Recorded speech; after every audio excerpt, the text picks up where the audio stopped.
Ken Chan, nagsalita na tungkol sa kasong syndicated staff na isinampa laban sa kanya. Sa statement na ipinost ni Ken Chan sa kanyang IG page nito lamang November 14, dito ay sinabi ng aktor na ang dahilan umano ng kasong isinampa sa kanya ay dahil sa pagkalugi ng kanilang negosyong cafe na nagkaroon ng 3 branches. Nilinaw rin niya na hindi siya nanghingi lang ng pera at nanloko tulad ng akusasyon sa kanya. At ilalabas raw niya ang katotohanan at ang iba pang detalye tungkol sa kinasasangkutang issue sa lalong madaling panahon.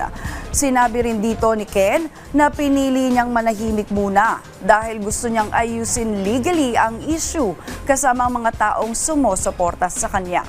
Binigyang diin niya na hindi siya tumatakbo sa isinampang kaso, lalo na't mahigit 1 dekada niyang pinaghirapan ang kanyang career at hindi niya basta-basta para sayangin lamang ito.